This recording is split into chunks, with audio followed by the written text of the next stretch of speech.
वसुदेवसुतं देवं कंसचारूढमर्दनं देवकी परमानन्दं कृष्णं वन्दे जगद्गुरुम्। नारायणं नमस्कृत्यं नरं चैव नरोत्तमं देवी सरस्वती व्यासं ततो जयामुदीरयेत्। हरे कृष्णा। तो आप सभी वैष्णव भक्तों का बहुत बहुत स्वागत है। जैसे कि आपको पता है कि चतुर्मास चल रहा है और ये सबसे सुनहरा अवसर है कि हम इन 4 महीनों में जो साल भर भक्ति नहीं कर पाते हैं उन 4 महीनों में भक्ति कर लें, क्योंकि इन 4 महीने में कोई भी मांगलिक कार्य नहीं होते हैं। तो इसका हमें लाभ उठाना चाहिए। इस अवसर का हमें ज्यादा से ज्यादा लाभ उठाना चाहिए और अच्छे से भगवान की सेवा करनी चाहिए, कथा का श्रवण करना चाहिए और नाम जप करना चाहिए, क्योंकि किसी प्रकार की कोई चिंता तो होती नहीं है। इसलिए हम आपके लिए एक श्रीमद् भगवत गीता श्रृंखला लेकर आए हैं। प्रत्येक दिन एक श्लोक तो आप लोग श्रवण कर सकते हैं। तो श्रीमद् भगवत गीता यथारूप अभी तक हमने प्रथम श्लोक का श्रवण किया है, अब हम दूसरे श्लोक का श्रवण करेंगे। तो चलिए चलते हैं। प्रथम अध्याय प्रथम श्लोक। कुरुक्षेत्र के युद्ध स्थल में सैन्य निरीक्षण। संजय उवाच दृष्ट्वा तु पाण्डवानीकं व्यूढं दुर्योधनस्तदा आचार्यम् उपसंगम्यं राजा वचनम अब्रवीत।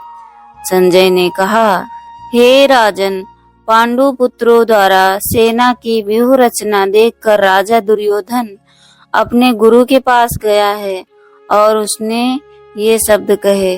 तात्पर्य श्रील प्रभुपाद के द्वारा। श्रील प्रभुपाद की जय। धृतराष्ट्र जन्म से अंधा था। दुर्भाग्यवश वह आध्यात्मिक दृष्टि से भी वंचित था। तो जरूरी नहीं है जीवन में जो अंधा है वो आध्यात्मिक दृष्टि से भी अंधा हो।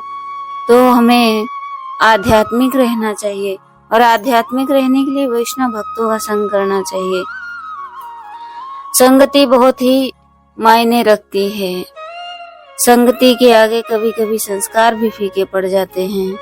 वह यह भी जानता था कि उसी के समान उसके पुत्र भी धर्म के मामले में अंधे हैं। धृतराष्ट्र को बहुत अच्छे से पता था कि जैसे वो अंधा है उसके पुत्र भी धर्म के मामले में अंधे हैं, और उसे विश्वास था कि वे पांडवों के साथ कभी भी समझौता नहीं कर पाएंगे, क्योंकि जैसे हमें शिक्षा दी जाती है वैसे ही हम बन जाते हैं। अगर बचपन में ही बच्चों को आध्यात्मिक शिक्षा दी जाए तो बच्चे कभी भी अपने मार्ग से नहीं पथभ्रष्ट होंगे, हमेशा आध्यात्मिक रहेंगे और धर्म के मामले में भी आगे रहेंगे।